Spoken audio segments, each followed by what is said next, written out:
Donc effectivement, je suis Sophie Philippet, directrice associée du cabinet Ourouk.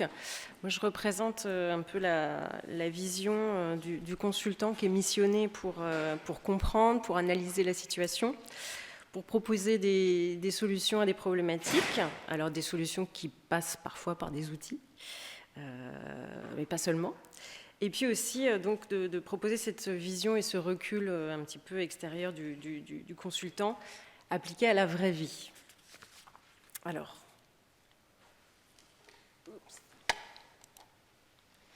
donc voici le petit sommaire. En fait, l'ECM, pourquoi faire, mais très rapidement, puisque Gonzague a déjà introduit la question. Quelques définitions très rapides aussi, et puis les incontournables, hein, parce que c'est fondamentaux. Évidemment, on pourrait les enrichir en fonction des situations particulières des organismes que nous rencontrons, des environnements, mais il y a quand même quelques invariants. Donc voilà pourquoi il y a des incontournables. Et puis le pourquoi faire, c'est aussi pourquoi les organismes s'engagent dans cette voie et pourquoi ils nous appellent. Donc le CM, pourquoi faire, je vais être assez rapide parce que je pense que l'instant est un peu critique pour les organismes. En fait, le CM, c'est aussi une réponse à une situation qui est parfois, on avait parlé de chaos, c'est aussi des fois pour faire face à des événements un petit peu traumatiques. Nous, c'est aussi comme ça qu'on rentre, entre guillemets, dans les entreprises, de la perte ou de la fuite d'informations, des problèmes de stockage, de rationalisation, et puis des situations quotidiennes assez classiques qui sont celles de prolifération de contenu, d'organisation documentaire jugée peu efficace, avec des choses qui sont peu, voire pas qualifiées, des plans de classement un petit peu à vaille que vaille, qui font l'objet de mises à jour quand certains ont le temps ou quand ça devient un petit peu critique. Et puis une absence globale de maîtrise de flux et des espaces de stockage, en l'absence de règles clairement établies ou alors clairement suivies. Ça peut être également ça. Les réponses du marché sont souvent la prolifération des outils en parallèle de la prolifération de contenu. Il y a une réponse qui est un usage ou un besoin, un outil. Donc on a plein de serveurs de fichiers, on a plein de bases documentaires, on a énormément de sites web ou d'intranets. Les métiers veulent aussi des vitrines et c'est totalement nécessaire également de diffuser de l'information. Mais des fois, on a aussi cette multiplicité de canaux. Et puis des nouveaux outils collaboratifs qui pointent, tels que des wikis, des blogs, des RSE, parce qu'on sent dans les entreprises, dans les organismes, qu'il faut des nouveaux moyens également de partager de l'information, un petit peu moins formalisés, un petit peu plus user-friendly, un petit peu plus aussi dans les normes de ce que les gens ont l'habitude de voir dans leur vie extra-professionnelle. Souvent, il y a aussi ce décalage entre la vision du monde professionnel et la vision très ergonomique de la partie privée de chacun qu'on ne rencontre pas dans les entreprises et qui est souvent décriée. Mais c'est aussi un petit peu moins encadré. Et donc cette perte et cette limite des outils classiques de diffusion, cette perte de cadre, elle est très souvent ressentie. Donc en parallèle, pour gérer tout ça, on a donc des outils de plus en plus nombreux, qui ont des noms parfois très exotiques dans les entreprises, avec des visions, souvent des visions DSI de chefs de projet. Alors je n'ai absolument rien contre les DSI, on travaille avec eux, mais c'est vrai qu'on a des fois des visions un peu classiques. On a un chef de projet, un outil, un budget, une équipe, un calendrier, et une fois que ça c'est fini, il n'y a plus personne. Donc ça, c'est un petit peu dommage pour la cohérence globale de l'entreprise. C'est aussi une forte limite pour l'adhérence entre les différentes structures de l'entreprise, entre les différents métiers. Avec tout ce qui se passe à côté, on a des choses très innovantes d'un côté qui peuvent être brimées, d'autres fois des projets qui pourraient mériter d'être étendus à l'ensemble de l'organisation et qui, faute de communication parfois, mais aussi faute de budget ou alors faute d'un calendrier favorable, ne sont pas mis en avant et ne profitent pas à l'ensemble de la communauté métier ou de la communauté de l'entreprise ou de l'organisation dans son ensemble. Alors le CM, pour finir, pourquoi faire? On est aussi là pour créer du lien sur les contenus, là où il n'y en a pas, et de la valeur aussi ajoutée, là où il y a un potentiel. c'est-à-dire des nouveaux usages. Alors vous allez me dire, on a déjà plein d'usages, plein d'outils, mais non, c'est des nouvelles productions, des nouveaux produits dans la volonté de faire de la valeur ajoutée, là encore. C'est-à-dire ne pas refaire ce qui a déjà été fait, capitaliser et puis utiliser aussi le capital informationnel là où il y a une qualité à utiliser. Donc il y a une forte visée opérationnelle directe pour les organismes à utiliser aussi ces plateformes, cette gouvernance de l'information pour gérer au niveau de l'entreprise ou de l'organisme. J'insiste parce que je vous donnerai des exemples qui ne sont pas forcément liés aux entreprises industrielles sur cette gestion donc globale des contenus. Donc c'est une démarche nouvelle qui vise à inverser cette situation de prolifération et pour essayer de transformer le problème en valeur ajoutée. Et on est clairement à la convergence de problématiques de diverses composantes dans l'organisme. C'est pour ça que vous avez ici 3 composantes clés qui sont les métiers, qui sont regroupés ici, qui peuvent être de différentes natures. La direction générale, évidemment, puisqu'elle gère les coûts et l'innovation. Le CM est censé répondre à des enjeux stratégiques, d'innovation, de satisfaction client, de préservation du capital intellectuel, de management de communautés techniques, et puis aussi de levier de transformation de l'organisme vers une... Alors on a parlé d'entreprise digitale, évidemment, mais c'est aussi pour le développement de nouveaux services, de l'autonomie des collaborateurs, et puis pour davantage d'efficacité, c'est-à-dire valoriser les investissements, attirer et intégrer de nouveaux collaborateurs, puisque l'entreprise est une matière vivante, et puis aussi pour respecter la réglementation, on l'a vu avec les normes. Donc il y a aussi cet aspect très transverse de la direction générale. La DSI, de son côté, elle est censée gérer une infrastructure, enfin elle le gère d'ailleurs, et répondre en même temps à des besoins exprimés d'utilisateurs. La DSI a plutôt, elle, comme enjeu de reprendre la main sur la maîtrise des flux, alors flux informationnels, documentaires, et aussi sur les stocks, parce que là, il y a des gros enjeux de coûts également sur ces éléments de stock, de contenu et de mutualisation des outils de gestion. Et puis les métiers, puisqu'eux, ils sont directement impliqués au quotidien, bien évidemment, dans leur pratique. Ils souhaitent enrichir leurs applications, on veut toujours faire mieux, donc on veut toujours aussi ce qu'il y a de mieux, avec des contenus de savoir-faire et de connaissances métiers, et puis de se doter d'outils donc pour gérer l'ensemble de ce dossier et de leur documentation. Puis il y a les problématiques au quotidien qui sont celles de process métier, de respect de règles, bien évidemment, et comme pour tout nouveau projet, il y a la gestion du changement. Alors cette problématique, même si elle est au carrefour de plein d'enjeux, de plein de problématiques au sein d'un organisme, ça s'appelle rarement le CM. On est très rarement invité à s'intéresser à ces sujets-là dans une entreprise sous ce vocable-là.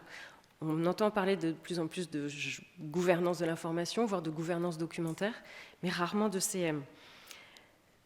Ceci dit, ce sont des sujets qui sont de plus en plus sensibles au sein de l'entreprise et qui ne sont aussi pas l'avantage des grandes entreprises.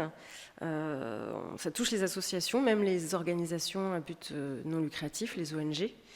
Et si leur taille et leurs moyens sont moindres, ils engagent aussi ce type de démarche, même à des niveaux transverses internationaux, puisqu'il y a des groupes, des groupes professionnels qui se créent autour de la gouvernance de l'information pour les ONG, entre les différents bureaux de différents organismes. Donc ce sont vraiment des sujets qui sont pris à bras-le-corps par les institutions, alors même qu'on pourrait croire que ce n'est pas leur objet au quotidien. Et puis c'est pas aussi, là juste pour finir avec ce sujet et ce slide-là, ce n'est pas une problématique qui est née avec le numérique. Je sais qu'on parle beaucoup de stockage, de documents, et évidemment pour nous maintenant, tout ce qui circule dans les organismes, c'est numérique, c'est digital. Mais non, c'est bien une problématique qui a dû être gérée bien avant. Le stockage, le classement, la consultation, la valorisation, la vente également, et puis tout ce qui concerne la consultation, l'échange et la navigation, ça préexistait bien avant le numérique, et également les sujets de ressaisie, bien évidemment. Alors dans cette première définition, je ne peux pas vous la lire directement, c'est juste pour vous indiquer que c'est quand même une démarche de convergence, une démarche globale, et surtout quelque chose qui bouge un petit peu les lignes sur la gestion de l'information. on est sur ce que j'appelle moi la substantifique moelle de l'entreprise ou de l'association. C'est quelque part une professionnalisation, même si ça sous-entendrait que les acteurs sont des amateurs, c'est pas du tout ça. On est vraiment dans la prise de conscience qu'il y a une rationalisation, une convergence, une transversalité à apporter dans ce patrimoine informationnel. Alors ça passe évidemment par de la structuration, ce qui n'est pas toujours facile dans la psychologie des acteurs dans un organisme. Quelque part aussi vers plus d'encadrement de la production, et puis aussi vers une agilité des outils et des contenus. Donc ça passe par une démarche d'entreprise et aussi un rapprochement des équipes métiers et techniques au sein des projets. J'insiste toujours beaucoup là-dessus, sur le fait que cette démarche transverse, elle intéresse tout le monde. Et il faut que tout le monde puisse s'exprimer là-dessus. Alors effectivement, l'aspect politique et humain, on en a parlé juste avant, il est extrêmement fort dans un organisme et dans une organisation. Donc c'est vrai que l'intervention de consultants extérieurs, alors je vais avoir l'air de prêcher un petit peu pour ma paroisse, mais c'est pas faux. L'intervention des consultants extérieurs, elle permet parfois de dépassionner les débats qui pourraient se cristalliser autour de certaines analyses de personnalités un peu fortes ou de métiers un petit peu plus prégnants dans l'activité de l'entreprise. Et ça permet un petit peu d'objectiver au maximum l'information et puis aussi les conseils qu'on pourra donner. Et parfois même un accès plus direct au plus haut niveau décisionnel. Ce que certains métiers ne peuvent pas avoir accès, c'est-à-dire qu'un consultant extérieur sera peut-être plus écouté par une direction générale, justement parce qu'elle ne porte pas les enjeux politiques de l'entreprise et de l'organisme. Il pourra sembler un petit peu moins manipulable, ce qui n'est pas forcément toujours vrai, mais bien évidemment, je plaisante. Mais en tout cas, c'est plus acceptable pour une direction générale de voir des consultants extérieurs avec des approches et des retours d'expérience extérieurs, d'accepter certains changements de cap et voire même certaines solutions. Je vais passer très vite sur, même si ça prend beaucoup de temps, la convergence et la simplification, pour vous expliquer aussi que c'est quelque part un resserrement des outils, vous le voyez ici sur cette slide, qui permet d'élargir les usages. On n'est plus dans des éléments très linéaires, on est vraiment dans des choses qui permettent d'acculturer et aussi de combiner les éléments. Je m'explique avec ma petite histoire sur une ONG internationale médicale où on a été interrogé par ce qui s'appelle le département gestion de l'information, qui était avant, quelques années plus tôt, le centre de documentation, et qui a vu quand même ses compétences largement casser le cadre de ce centre de documentation, notamment parce que, bizarrement, ils sont hiérarchiquement sous la DSI, sous la coupe, entre guillemets, de la DSI, avec un DSI qui est extrêmement favorable à ces éléments de gouvernance de l'information, et notamment avec une vision transverse.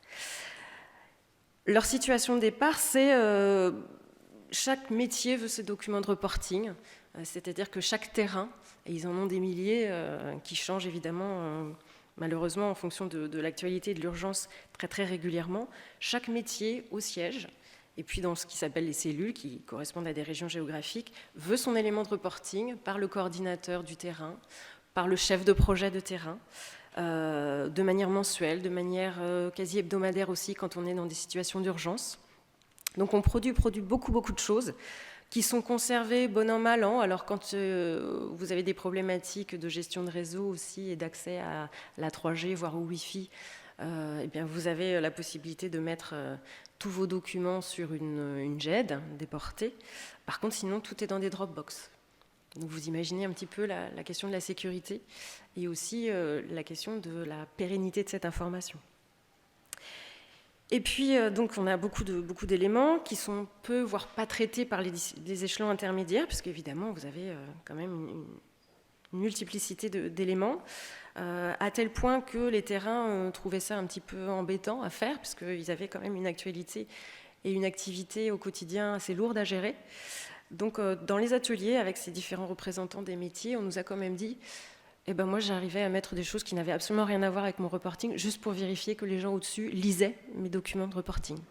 Donc vous voyez, on en vient quand même à des situations où on cherche le petit grain de sable pour pouvoir montrer et mettre en évidence que l'organisation telle qu'elle est faite ne répond pas aux besoins des utilisateurs, mais aussi quelque part des besoins du siège, puisque en termes de capitalisation, il y a très très peu de choses qui sont faites et qui pouvaient être faites vis-à-vis de cette mine d'informations qui était contenue dans des documents de reporting, absolument pas structurés, puisqu'il y a une grande culture là aussi pas de l'individualisme, mais en tout cas des pratiques personnelles. Ce sont des gens qui ont des carrières qui sont très très variées et qui supportent un petit peu mal le cadre contraint de documents. Donc chacun réinvente aussi quelque part son modèle de document, ce qui est qui est très préjudiciable pour la capitalisation de cette information. Donc la demande augmente, et de l'autre côté, on a beaucoup de mal à produire. Donc ce qui prime aujourd'hui, c'est les bases métiers qui sont plus ou moins bien gérées, plus ou moins bien mises à jour aussi en fonction des difficultés terrain. Et puis à côté de ça, je rajoute une couche d'éléments qui sont un petit peu perturbants, c'est qu'on a un énorme turnover également dans les gens qui sont dans les terrains. Ce sont des métiers très compliqués, difficiles, avec des missions qui tournent très très vite. Donc en termes de capitalisation et de conservation de la mémoire, c'est extrêmement compliqué. Or, quand vous êtes une ONG médicale et que vous retournez sur le terrain 10 ans après, vous avez besoin d'informations sur ce qui s'est passé justement dans les 10 ans, surtout si c'est un programme choléra et que vous aviez déjà cette situation face à vous il y a 10 ans et que la personne a changé de vie entre-temps quand elle était sur le terrain. Donc tout ça, ça a milité pour une prise de conscience de la DSI qui voyait ces Dropbox et puis ces disques durs externes arriver à chaque fin de mission. Je vous passe aussi l'aspect papier parce que quand on a des dossiers médicaux de patients qui reviennent, qui sont transférés au siège, ça prend à peu près, et puis les documents de mission, ça prend à peu près 3 jours à chaque métier pour faire le vide.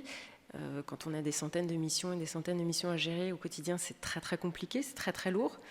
Donc le DSI a pris ça à bras-le-corps, a missionné une toute petite équipe de 3 personnes qui travaillent là-dessus de manière très très régulière et qui a mis en place tout un projet, une démarche d'amélioration des process en incluant au sein d'ateliers l'ensemble des métiers qui étaient impactés. Alors ça va de la logistique jusqu'au médical, la structure opérationnelle également. Donc des gens qui sont très peu disponibles, mais qui sont de très bonne volonté aussi, parce que l'objectif, c'est de capitaliser l'information.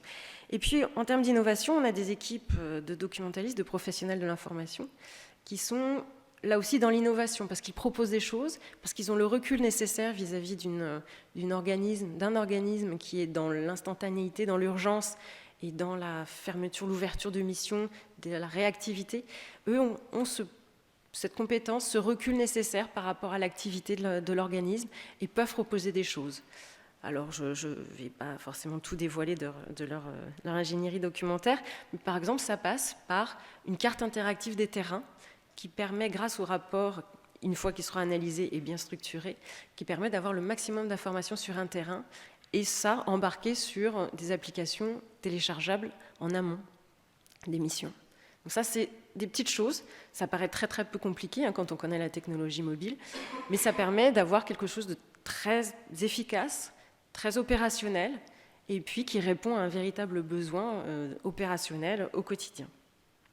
Donc tout ça pour dire que la démarche, c'est une démarche de convergence qui implique l'ensemble des métiers, parce qu'il faut aussi analyser les besoins, et puis aussi il faut impliquer des gens qui ne sont pas forcément des gens métiers au sens de l'activité de l'organisation, mais des gens qui ont la capacité et l'expertise. Mais bon, évidemment, vous êtes des convaincus, les professionnels de l'information qui observent et qui connaissent la matière qui est gérée. Donc cette démarche de convergence et de simplification, alors paradoxalement, c'est pas ce qui est le plus visible dans les premiers temps, donc ça prend beaucoup de temps. Ça demande aussi l'adaptation de pratiques et des usages. Donc il y a un fort aspect psychologique et d'accompagnement, de conduite du changement, parce que ça bouscule des habitudes qui sont héritées souvent du bureautique, du papier, et aussi de la dichotomie, en tout cas du prisme un outil, un usage. Donc cette démarche, elle va toucher évidemment les outils, elle va toucher l'organisation, et elle va toucher les process et les bonnes pratiques qui seront mises en place. Alors ça peut être vécu comme des contraintes supplémentaires, comme une rigidité, un encadrement des pratiques et de production documentaire. Donc l'aspect, là encore, de conduite du changement et aussi de prouver par l'exemple qu'il y a un véritable bénéfice, non seulement pour l'organisme, mais aussi pour les acteurs au quotidien, c'est quelque part notre mission aussi.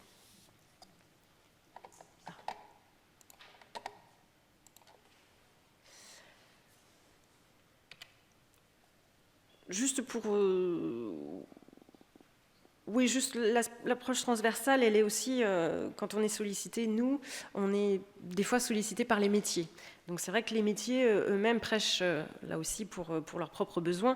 Donc c'est vrai que c'est pas forcément toujours le plus facile quand on est consultant de militer pour quelque chose d'un peu plus ambitieux, même si les gens au quotidien sont convaincus là aussi, mais ils ont des contraintes de budget, de temps, de ressources et puis aussi d'efficacité métier, c'est-à-dire que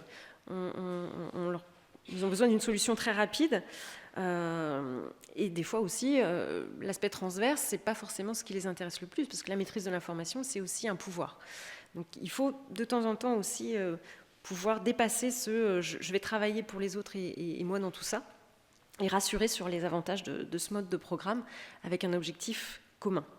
Donc le niveau décisionnel, il est stratégique, le sponsor notamment, par rapport aux initiatives pour mener ce type de programme, dont le bénéfice est bien évidemment supérieur aux contraintes. Je vais essayer d'aller un petit peu vite. Les incontournables de l'ECM, vous avez une convergence sur la question de l'organisation des process. Il y a aussi les problématiques de langage commun. Il y a évidemment de l'outil dans ces idées-là, parce que vous avez plein de choses qui doivent être gérées, de la réglementation, des procédures, des méthodes, des projets, tout ce qui est généralement géré dans une GED. Vous avez tout un tas de technologies aussi qui sont souvent mises ensemble. Donc il y a une convergence et puis une dynamique à trouver. Il y a tous ces aspects-là à prendre en compte dans un programme d'ECM. Donc en parlant d'outils, vous avez ici une proposition sur les composants d'une plateforme ECM. Donc vous voyez qu'il y a quand même des éléments très très importants qui peuvent parfois même faire l'objet de projets en soi. D'où la nécessité d'un bon fonctionnement des équipes, notamment sur des projets pluridisciplinaires, parce que les enjeux à évaluer sont porteurs de sens et sont une exigence particulière extrêmement forte. Une petite remarque, la GED et les CMS sont quand même une exigence pour gérer des contenus, pour un stockage unique de l'information, un affichage sélectif et une publication automatique. Donc vous avez quand même ces briques-là qui, au sein du socle même, sont extrêmement importants. Alors la démarche ECM, vous le voyez, quand on a une dizaine d'items comme ça pose évidemment la question de l'intégration de l'ensemble de ces éléments, de ces outils, qui peut se résoudre qu'à travers parfois des réponses non seulement sur certains points. Et puis vous avez donc en termes d'outils périphériques tout ce qui est capture, création, traitement, valorisation. Donc là, tout n'est pas exhaustif. Vous avez juste un panorama. Mais l'ECM, c'est aussi donc répondre à ces questions-là et donc personnaliser les réponses. Quelles sont les fonctions critiques incontournables ? Est-ce qu'il faut effectivement un seul outil par type, mais est-ce que le marché peut y répondre ? Je vais essayer de vous proposer quelque chose là-dessus. Et puis aussi les nécessités d'interopérabilité. C'est bien d'avoir une plateforme extrêmement complexe avec plein d'outils, mais il faut que tout ça soit interopérable. Et ce n'est pas que l'outil qui peut répondre à ça, mais bien évidemment, c'est les propositions qui sont faites aussi en termes de système d'information. L'outil participe bien évidemment à cette synergie. Quelques éléments, notamment pour les fonctions qui sont propres à l'ECM. C'est une plateforme donc, qui agrège des outils ou qui propose des outils. Mais c'est aussi une plateforme qui permet de davantage adresser l'expérience utilisateur. Donc on fait du lien aussi entre l'interopérabilité, l'ergonomie et les intégrations, aussi bien dans le système d'information que sur les postes de travail, donc pour les utilisateurs eux-mêmes. Et puis c'est aussi de l'interopérabilité entre tout ce qui est fonctionnel, entre le fonctionnel et les sources, donc les sources, l'information. Et puis, évidemment, l'intégration dans le SI de l'entreprise. Donc ça, ce sont vraiment des points d'amélioration et de convergence très très forts qui sont l'apanage de l'ECM et qui permettent cette agilité entre les outils et le système d'information de l'organisation. Évidemment, les questions de sécurisation, d'intégration, de connexion en termes de système d'information sont des préoccupations extrêmement DSI, mais qui ne doivent pas être oubliées, bien évidemment, par les métiers, parce que ce sont des problématiques extrêmement importantes. Gonzague avait parlé d'une approche d'urbaniste au service des usages. C'est extrêmement ça, c'est tout à fait ça. On a ce besoin d'avoir une vision globale sur l'ensemble des outils, sur l'ensemble des fonctionnalités et sur la manière dont les outils vont pouvoir y répondre. Alors vous avez des produits qui sont beaucoup liés au marché des intégrateurs. Les plus assis, on va dire, sont LiveLink, Documentum OpenText, SharePoint. Mais il ne faut pas voir ça comme des invariants, c'est-à-dire que la souplesse aussi des plateformes de gouvernance de l'information, ce sont des alternatives aussi, et des tandems. Donc c'est l'avantage aussi de ces plateformes-là, c'est de pouvoir composer en fonction des différents enjeux, des différentes opportunités aussi, qui sont les opportunités techniques au sein des entreprises, qui intéressent bien évidemment les DSI. Tous ces tandems-là permettent une souplesse et permettent aussi de proposer des solutions adaptables, adaptées aux acteurs. On avait parlé des moteurs de recherche qui sont de plus en plus performants, qui sont là des outils un peu plus transverses, de même que certains portails.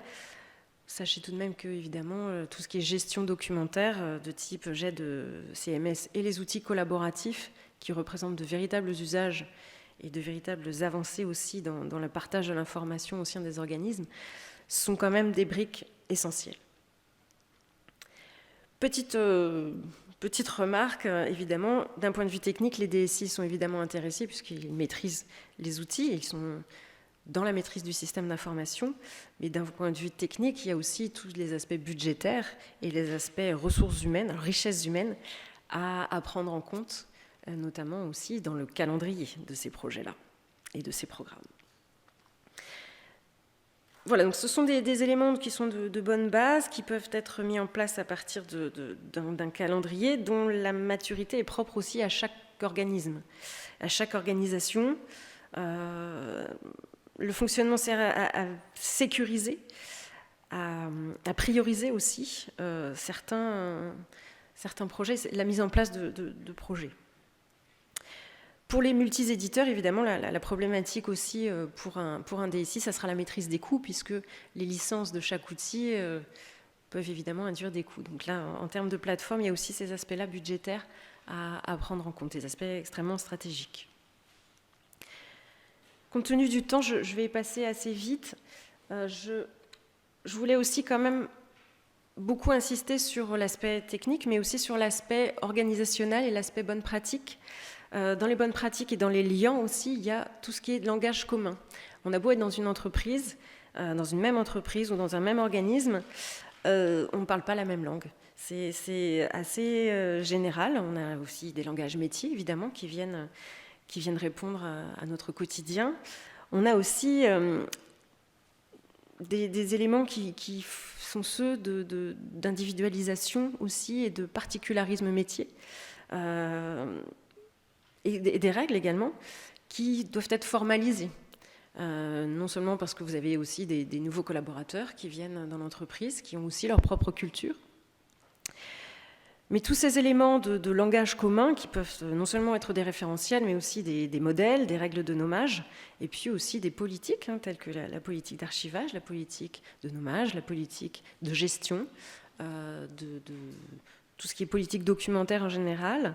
C'est un travail de base nécessaire, classique, mais extrêmement lourd à mettre en place, parce que là aussi, il y a des enjeux métiers et il y a des éléments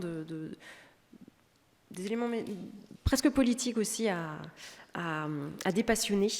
Mais c'est une véritable base pour le partage et puis aussi pour la convergence.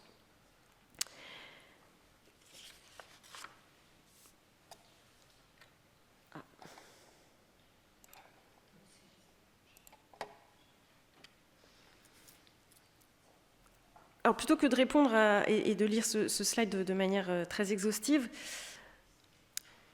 il faut quand même que dans ce programme de gouvernance de l'information, on puisse répondre à ces éléments. Pourquoi, comment et comment. Et fait, et comment. C'est un gros et long chantier qui relève d'objectifs qui sont aussi bien stratégiques qu'organisationnels. Stratégique parce que ça permet d'optimiser la gestion des contenus, aussi de favoriser l'approche par processus plutôt que par entité, et puis essayer de casser au maximum ces silos qui sont extrêmement prégnants dans l'entreprise, et puis aussi anticiper la création de nouveaux outils, de nouvelles bases, de nouveaux usages, et d'encadrer ces éléments-là. Et puis les objectifs opérationnels, et l'optique opérationnelle aussi ultime, c'est de définir notamment ces règles, c'est les règles du jeu, mais c'est aussi de pouvoir partir sur une carte de l'existant pour l'administrer et le connaître. C'est aussi faciliter des apports des acteurs, mais aussi en termes décentralisés. Et puis, c'est de prendre en compte l'organisation de la production des contenus, notamment par le biais de responsabilités nouvelles, quelque part, à mettre en place, telles que responsable de la qualité de l'information, par exemple. Et puis, évidemment, tous les aspects sécurité qui sont liés au droit d'accès et aux éléments très classiques de sécurité sur les contenus. L'optique opérationnelle ultime, c'est aussi se concentrer sur le fond plutôt que sur la forme, c'est-à-dire se dégager de ces éléments de formalisme pour, je vous parlais de substantifique moelle, de patrimoine informationnel, on est vraiment là. C'est qu'est-ce qu'il y a à conserver en termes de qualité, en termes de production, parce que tout ce qui est unique au sein de l'entreprise, elle est vraiment créée, elle est totalement dispersée, et c'est ce lien-là et aussi cette capacité à faire émerger la qualité et le fond qui est extrêmement important. Un exemple d'outils pour mettre en œuvre un langage commun, c'est des outils qu'on a vu point depuis quelques années qui sont le MDM, Master Data Management. Alors ici, vous avez quelque chose qui est très lié à du process industriel de vente également. Mais on touche vraiment au cœur de métier. Ça semble extrêmement bête, mais vous avez des outils qui sont utilisés pour tout ce qui est performant en termes de gestion de références produits, très classiquement, également d'annuaires. Donc ça paraît pas vraiment ambitieux, mais c'est aussi des éléments à ne pas sous-estimer, parce que c'est quelque part un baromètre pour la santé, j'allais dire, la mise à jour de l'ensemble des données qui sont assez stratégiques au sein d'une entreprise. Par exemple, on entend très régulièrement, et ça c'est quasiment un invariant, quelqu'un qui vous dit d'un intranet, cet intranet il ne vaut rien parce que l'annuaire n'est pas à jour, ou alors l'organigramme n'est pas à jour. Et là vous décrédibilisez un outil que vous avez mis beaucoup de temps à mettre en place, avec beaucoup de fonctionnalités, des choses très innovantes, des éléments, des fonctionnalités collaboratives, tout ça parce que l'annuaire ou l'organigramme n'est pas à jour. Donc j'attire votre attention sur ces éléments-là de langage commun qui sont extrêmement importants et qui touchent parfois des points cœur de métier qu'on sous-estime et qu'on ne prend pas assez en compte, notamment pour l'accompagnement, la conduite, mais aussi l'adhésion des acteurs par rapport à ces outils-là. Un petit exemple en termes de promotion immobilière, Gonzague en parlait tout à l'heure. Vous avez, pour un seul programme immobilier, vous pouvez avoir jusqu'à 4 dénominations différentes selon que vous êtes dans l'acquisition avec un projet extrêmement confidentiel, donc qui n'aura pas de nom, en tout cas pas de nom diffusé. Au moment de son acquisition, donc au moment où le projet prend vie, un nom de ville avec éventuellement un nom de quartier, et puis à partir du moment où on est dans la commercialisation, vous avez des noms charmants tels que le Clos des Magnolias ou que sais-je. Donc vous êtes passé de quelque chose de très stratégique, qui est presque un nom de code, jusqu'à quelque chose qui est très bucolique et qui sera de toute façon pas retenu à la fin, parce qu'à la fin vous aurez une commercialisation sous un nom avec une nouvelle voie qui se sera créée, par exemple, une nouvelle rue. Donc ces noms-là, il faut bien que les différents services, que ce soit les conducteurs de travaux, que ce soit les géomètres, que ce soit les gens qui s'occupent de la promotion habitat et donc de la relation clientèle, mais il faut qu'ils puissent parler de la même chose, parce que ces dossiers-là se transmettent. Donc c'est extrêmement important aussi de passer du temps sur cette mémoire du patrimoine et cette mémoire aussi des données, sur des choses qui sont parfois assez difficiles à suivre d'un point de vue documentaire. Autre élément extrêmement important, l'approche transverse. Et là, c'est aussi quelque part l'aspect organisationnel que j'aimerais aborder avec vous. On est sur des stratégies de déploiement avec différents projets et aussi donc des nouveaux rôles, comme je vous l'indiquais tout à l'heure, avec des implications multi-acteurs, des objectifs métiers aussi parfois différents, une stratégie d'entreprise à conserver en tête pour les personnes qui mènent ce programme, dans un cadre qui est défini par la mise en place de la gouvernance de l'information.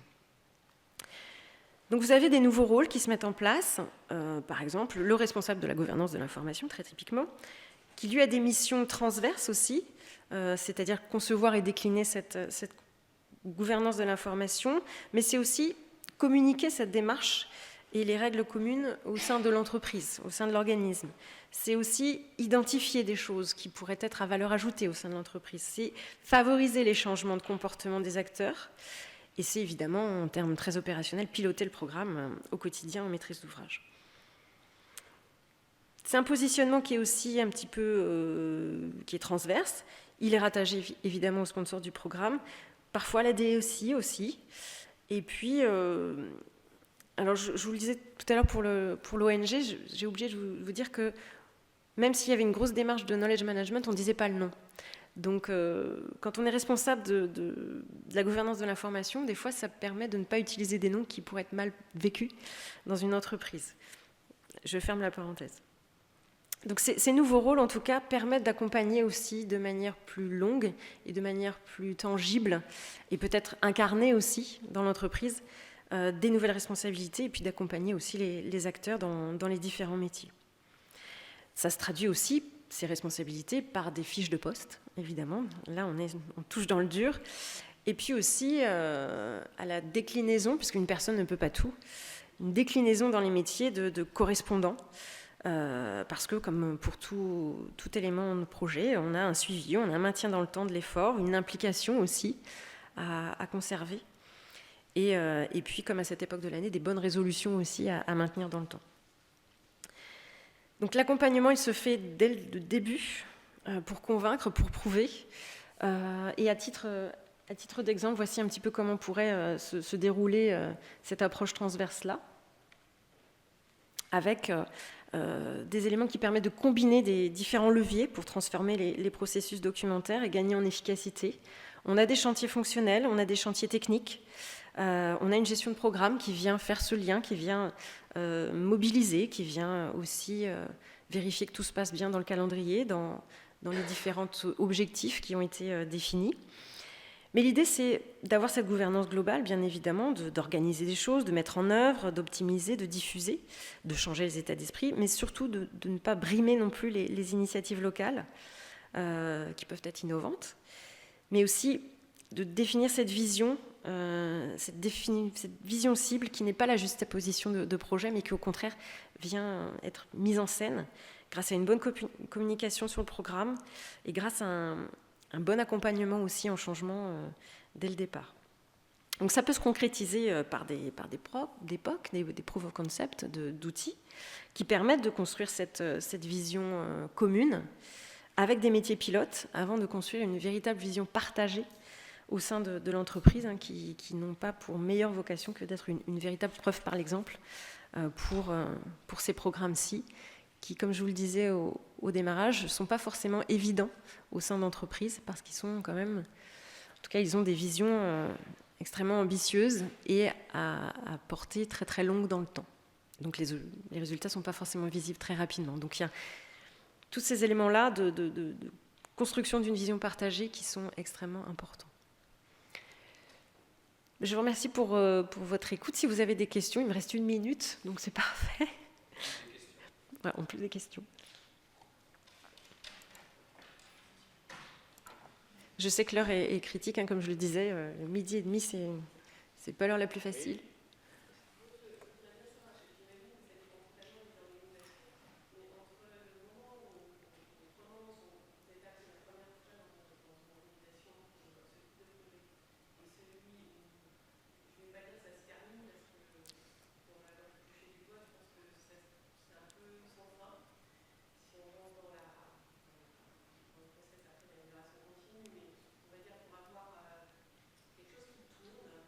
Mhm. Alors, oui, je vais presque vous faire je vais vous faire une réponse très bateau de consultant qui est celle de dire bah, ça dépend du matériau qu'on a au début, ça dépend de la maturité aussi des acteurs, ça dépend au niveau décisionnel aussi de la maturité des gens qui sont susceptibles de prendre ces décisions-là, des circuits de décision.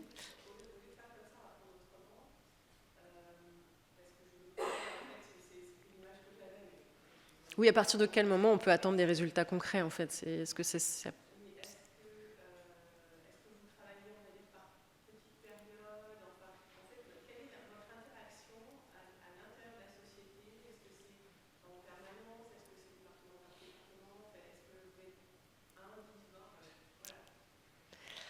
Alors, à l'échelle d'entreprises, de groupes, c'est vrai qu'on sera beaucoup plus nombreux parce qu'on va s'occuper du pilotage, on va s'occuper peut-être des métiers pilotes également. Mais la présence est très très forte au départ, évidemment, parce qu'il faut une acculturation. Il faut avoir le maximum d'informations possible. Là aussi, on fait des ateliers, on fait des choses qui sont... On occupe le terrain, j'allais dire, de manière constructive pour pouvoir aussi passer cette conduite du changement. Ça passe aussi dès le début de la démarche. Même si on n'a pas de visée très très claire sur les choix qui vont être faits, on a quand même ce début d'acculturation-là. Donc je vous dirais qu'on a nous en tout cas une activité ou une présence assez forte au début. Et petit à petit, il y a aussi ce passage de relais avec les nouveaux rôles qui se mettent en place de gestionnaire de l'information. Donc quelque part, au bout d'un certain temps, au début, après les premiers résultats obtenus, je dirais presque au bout d'un an, 2 ans, notre présence est beaucoup moins forte et beaucoup moins affirmée, même si il y a toujours besoin d'un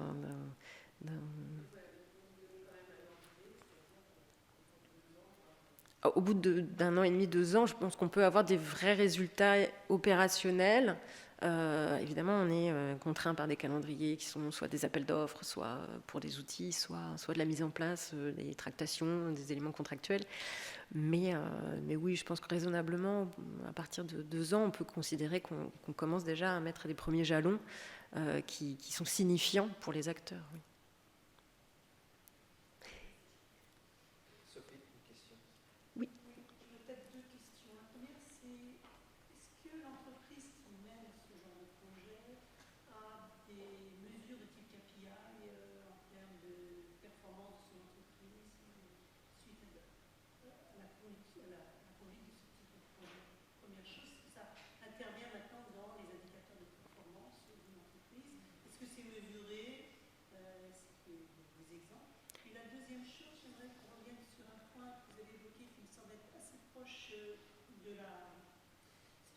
Un peu des formations qu'on a nous ici au CNAM côté ILTD, c'est effectivement le MDL. À mon avis, la gestion des données référentielles de l'entreprise, c'est des nouvelles formes, effectivement, de ce qu'on a vécu dans les années 80, des thésaurus, etc. C'est du langage structuré, normalisé, organisé. Donc, est-ce que c'est un débouché professionnel potentiel pour l'ingénierie documentaire? Alors en termes d'indicateurs, effectivement, oui, on est dans un programme et dans une gestion de programme. Donc effectivement, on se doit de proposer des indicateurs de performance, qui sont pas forcément toujours très favorables au début, parce que la mise en place de ce type de projet, même si on ne va pas dire qu'elle révolutionne, mais il y a quand même cet aspect-là aussi en termes d'activité. Donc on a quand même des tâtonnements importants. Donc c'est vrai qu'en termes d'indicateurs et d'avoir des chiffres objectifs, c'est toujours très très délicat au tout début du programme, mais on a très rapidement des tableaux de bord qui sont extrêmement structurés et qui, en fonction des métiers ou de la branche aussi et des secteurs, peuvent être soit des normes, soit des choses métiers qui se mettent en place. Donc oui, tout à fait, les indicateurs font totalement partie de cette démarche-là et sont des bons éléments aussi de suivi et de reporting, notamment pour les directions générales. En termes de stratégie générale de l'entreprise, est-ce que l'entreprise mesure sa performance à la sortie d'un projet de ce type-là? Nous, on est... tout consultant qui a mis en place de la GED sait que c'est pas tout de suite qu'on a des résultats et qu'on peut favorablement mettre ça en termes d'indicateurs. Évidemment, on a des éléments très objectifs de chiffres sur des données, sur la maîtrise du stock informationnel et numérique pour les DSI. D'un point de vue métier, c'est toujours beaucoup plus compliqué à mettre en place. Parce que, à moins qu'on soit dans des métiers qui sont très tels que la promotion immobilière, par exemple, vous avez des choses qui sont extrêmement fortes, avec des jalons, des calendriers. Là, vous avez déjà une culture de l'indicateur métier qui est très très forte.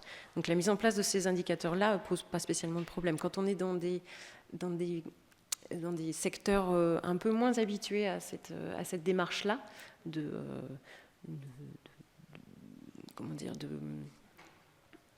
process et également de gestion par les indicateurs, c'est beaucoup plus. C'est vraiment une approche innovante qui se traduit aussi dans la conduite du changement et qui se met en place petit à petit. Donc là, il y a cette acculturation-là à mettre en place. Mais les métiers qui ont ça déjà dans leur besace et qui savent le faire se plient totalement à ces tableaux de bord-là, ça sans aucun problème. Sur l'outil Master Data Management, oui, il y a un vrai débouché, mais en combinatoire, j'allais dire, avec d'autres outils. Pour moi, la métadonnée ne peut pas se limiter à cette gestion-là. Il y a aussi tout l'aspect production aussi, qui est extrêmement important. L'aspect aussi compétences professionnelles. On n'est pas que sur de la gestion pure, on est quand même sur de la réflexion et sur de l'analyse pour favoriser les points de convergence. Donc l'outil est un bon biais, mais il faut qu'il soit accompagné. Donc là, je rejoins les précédents intervenants sur l'aspect analyse, l'aspect intellectuel qui ne peut pas être remplacé par un outil. Mais c'est un véritable débouché parce qu'il y a des gestionnaires de métadonnées dans les entreprises, tout à fait. Tout à fait. Oui.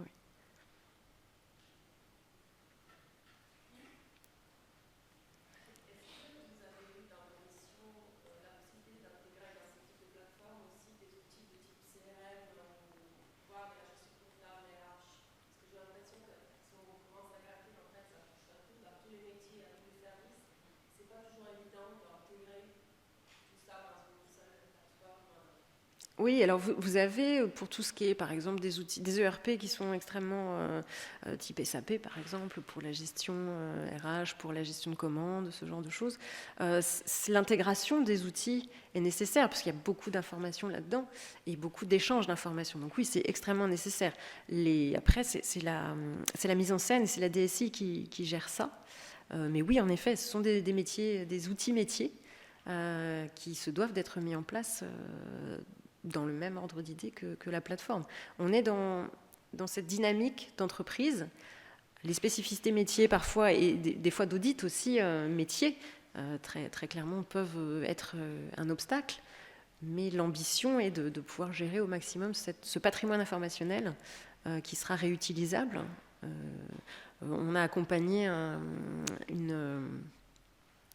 pour ne pas le citer, une centrale d'achat pour les établissements publics qui gère ses commandes par SAP, entre autres, mais qui souhaitait dématérialiser l'ensemble de ces process de publication de marché, de constitution et de publication de marché et de réponse au marché.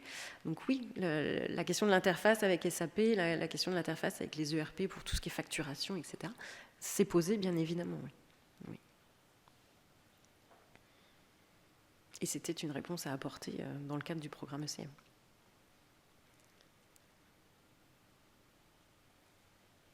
Et je vous remercie en tout cas pour votre écoute.